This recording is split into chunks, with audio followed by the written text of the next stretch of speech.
নমস্কাৰ অতি আনন্দৰ কথা যে এই 6, 7, 8, 9 চাৰিদিনীয়াকৈ এখন নাটক মঞ্চস্থ হ'বলৈ গৈ আছে এয়া নতুন দিল্লী অভিমঞ্চৰ এই প্ৰেক্ষাগৃহত NSDৰ কেম্পাছতে নাটকখনৰ বিশেষত্ব হৈছে ৰাষ্ট্ৰীয় নাট্য বিদ্যালয়ৰ তৃতীয় বৰ্ষৰ ছাত্ৰসকলে ৱেষ্টাৰ্ণ ৰিয়েলিজমৰ ওপৰত দুখনকৈ নাটক মঞ্চস্থ কৰিছে। ইয়াত 24 জন ল'ৰা ছোৱালী দুটা ভাগ কৰা হৈছে।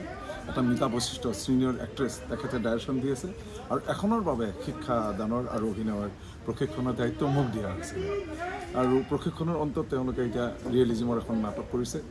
নাটকখন হৈছে এণ্টন চেকোভৰ দ্য চিগালৰ কেইটামান বিশেষত্ব আছে। সেইটো হৈছে এইখন নাটকত আমি কাৰিকৰী দিশত কেইবাজনো অসমীয়া ল'ৰা ছোৱালীক ইয়ালৈ লৈ আনিবলৈ চেষ্টা কৰি আছোঁ। প্ৰথমতে ভাগীৰথী বাই তেখেততো ৰূপসজ্জা সাজসজ্জাৰ বাবে চেষ্টা কৰি আছে, কাম কৰি আছে। দ্বিতীয়তে মূৰ্খ কাষত আছে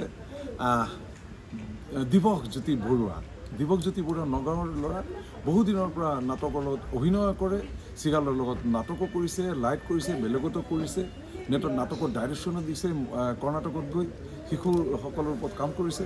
গতিকে দিৱকজ্যোতি বৰুৱাই এইবাৰ মোৰ নাটকত লাইটৰ ডিজাইনিং কৰিছে, এক্সিবিশ্যনো কৰি আছে। আৰু এটা খবৰ হৈছে গৌৰাংগ নাৰায়ণ দেৱ মংগলদৈৰ ল'ৰা।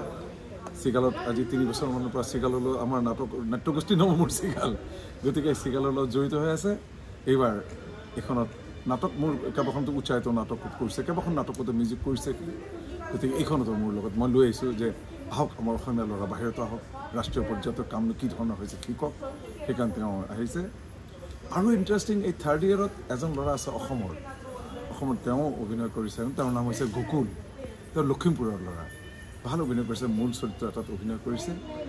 যিসকল অসমীয়া ল'ৰা ছোৱালী অসমীয়া দৰ্শক দিল্লীত আছে, মই অনুৰোধ জনাম 6, 7, 8, 9 এই 4 দিন বুক মাই শ্ব'ত টিকেট দি থকা হৈছে। অতি কম পইচা, আপোনালোকে পোষ্টাৰত দেখিব 50 টকা, 30 টকা, 20 টকা।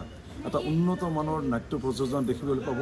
আৰু আটাইতকৈ ডাঙৰ কথা হৈছে মানুহে এনেই কয় যে ৰিয়েলিষ্টিক অভিনয়ৰ সম্পৰ্কে যিটো মানুহৰ ধাৰণা, মই ভাবোঁ যে যি ধৰণে শিকিবলৈ চেষ্টা কৰিছে, তেওঁলোকে কৰিবলৈ যত্ন কৰিছে, সেই প্ৰয়াস যে কৰিছে, সেই প্ৰয়াসক আপোনালোকে আহি উৎসাহিত কৰক, যাতে আগত দিনবোৰত আমি ভাল অভিনেতা দেখিবলৈ পাওঁ। সকলোৰে ভাল হওক, ধন্যবাদ।